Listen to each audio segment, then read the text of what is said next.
Hello again, gamers. I am here at Gen Con, and I'm talking with Ed Baraf, who is working on this amazing-looking game, Skulk Hollow, that I believe is going to be coming to Kickstarter. When are we looking at for this? It's looking like late September, early October, still figuring it all out. But yeah, this is Skulk Hollow. So what can you tell us about Skulk Hollow? Well, so Skulk Hollow is a collaboration with Keith Mateka, Thunderworks Games. He's worked on a number of single-player modes of games that I've done for Pencil First Games. But he's leading the design here, and the incredible artwork from Dustin Faust, who I've worked with in the past. It's just super cool. But Skulk Hollow is a two-player, asymmetric game where one player is playing as a giant guardian beast, and the other player is a band of Foxen heroes. And it's sort of like chess meets Shadow of the Colossus in a certain way.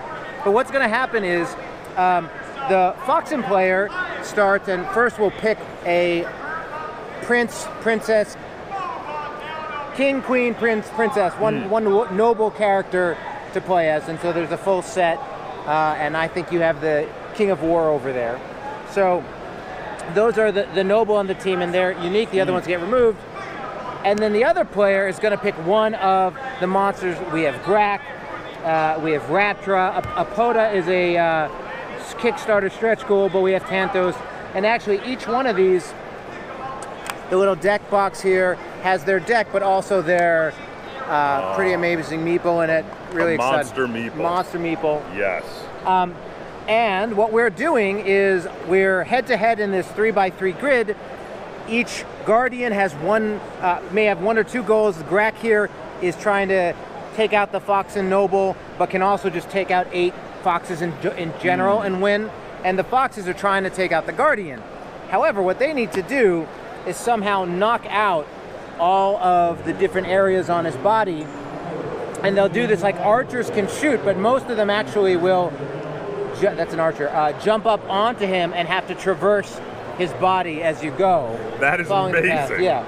I love it. As you do, you take out the different body parts, and when you do, the Grak player no longer can use that ability. So you're like taking out my swing, and I'm like throwing you off me, and then gazing at you or stomping. And the play is really simple. We both have a deck of cards. We shuffle it up. We have a hand of 5, and then it's dual use cards and action selection. So some of them let you move, some of them let you use your abilities. And you're just using, so it plays in about 30 minutes, depending on how tactical. It's like chess, so you can lose in 5 minutes if you're not protecting your king or whatever, or it can go a little long if you're really tussling. But it's just fun and interesting. The noble you pick really changes the dynamic of play as the Foxes. All of the different Guardians have different win conditions and just different approaches and hit points. They're all little mini boards. This is all a prototype. These are actually going to be cut out to their actual shape. These are the meeples, so they're coming along too. And it's a blast. We're super excited about it. So they have lots of different abilities. Yeah, they're all totally unique on the Guardian side. And again, on the Foxen side, you have all different types of Fox. So whereas the Guardians just have action cards, Foxes have the action cards, but also summon cards. So when you play your knight, you play it to the table, and then you look like this is the cross knight or whatever, plus sign. So you'll get that specific meeple and put him in the world, and as I do damage to that knight gets damaged. Right. So your units are all specific as we're like moving around and trying to take me out. Can you respawn Foxes? Yeah, once they get defeated by me, they'll go into your discard pile. Once you go all the way around, you can bring them back in. Okay, so the one thing that you can't lose is your leader. Yeah. Everything else you can respawn, and with the monster, he takes a while to whittle down, and then you have to destroy everything to bring him down. Oh yeah, always, yeah, the whole set.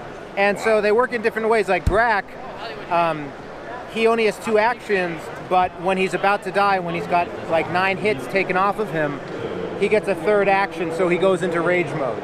So they all have really unique dynamics and designs, and you can play it in different ways. I mean, Keith has really done a fabulous job with the design here. I love asymmetrical games like that. I love all the different player powers. It's fantastic. And so anyway, this is Skulk Hollow, and we're super excited about it. You know, I got to tell you, I'm really super excited about this one also. And come this September, October, I'm going to be keeping an eye out for this because I am kickstarting this game. 100%, and you guys should keep an eye out for this one too. I heard you talking about that there's a possibility that if this goes well, you might do expansions with other kind of anthropomorphic armies. Is that still possibly on the table, or is that? Absolutely, though not as part of the Kickstarter. So basically, the Kickstarter is focused on this. This is all we have. We still got work to do. Actually, this is sort of the placeholder map. Mm-hmm. Dustin's working on the full one right now, so it's a lot of work. Yes, indeed.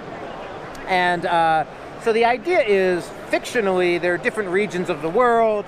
This is the region of Boar with the fox in, but then there's another ice region with bunnies or wolves or panda, like whatever. So we're gonna. I want to be the rabbits, and the rabbits come out definitely. If this game does well, the the Kickstarter stretch goals for this.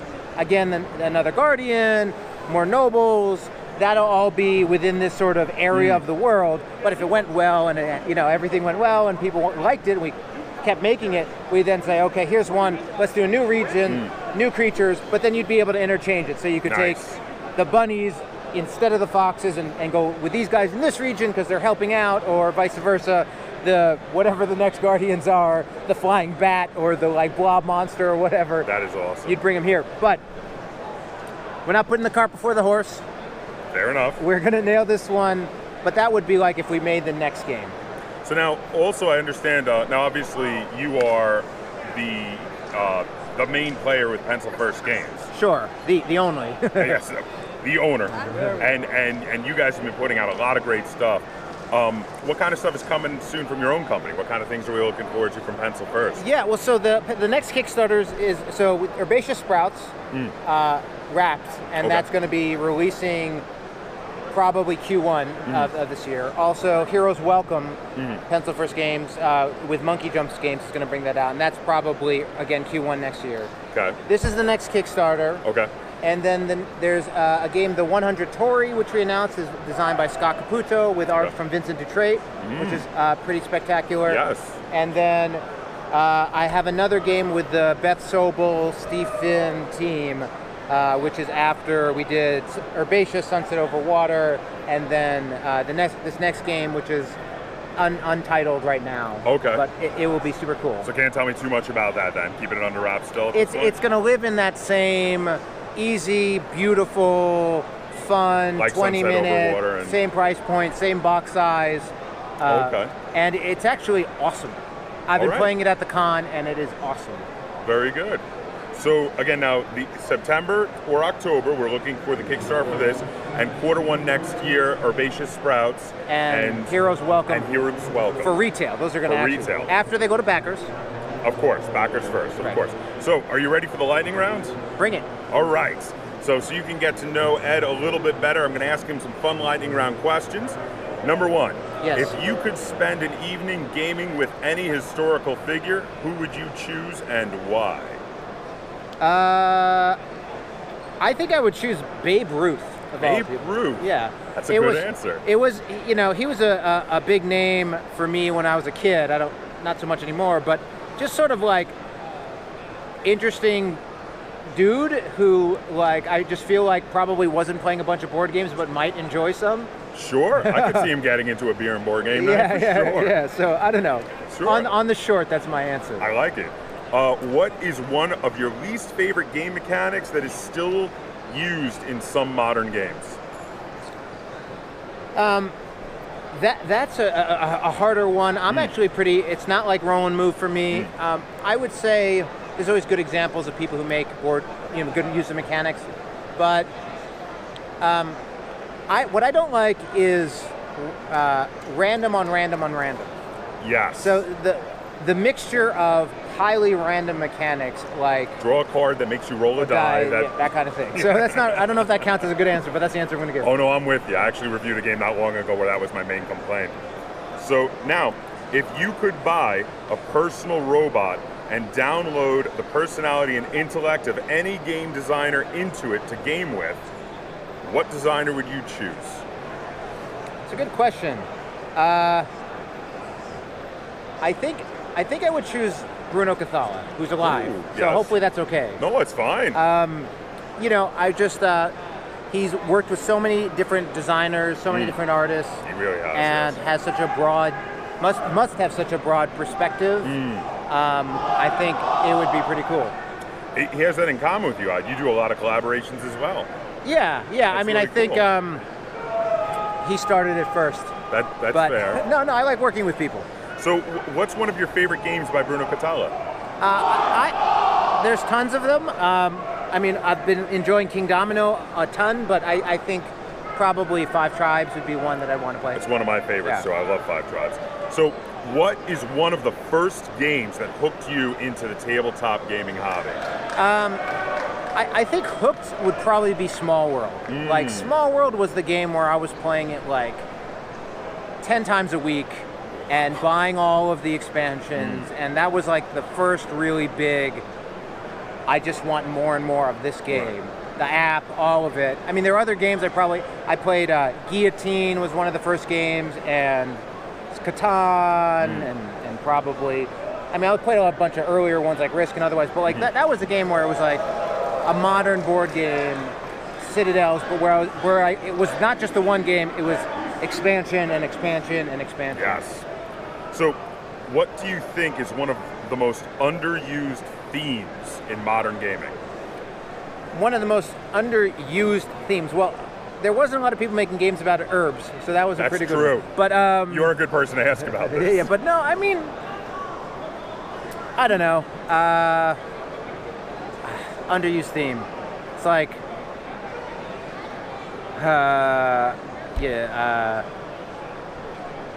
people are reaching down into all the different themes right now, man. It's pretty hard to answer. Game conventions, but there's been a ton. I can't think of a theme. Every time I'm thinking of one, it's like, no, I've played a game with that. So Yeah, but if there's one that could still be underused. Sure, board game reviewers. That's a theme that needs a game. I'm with you. And finally, who's your favorite board game YouTuber whose name is a mix of a naval rank and their real name? I sort of want to go see if I can make one up, but no. The Board Game Kaptain is the answer to that question. So you heard it here. Skulk Hollow is going to be coming out September or October on Kickstarter. Keep an eye for it. This game looks amazing. I cannot wait to get my hands on a copy of it. And until next time, game on. Thanks.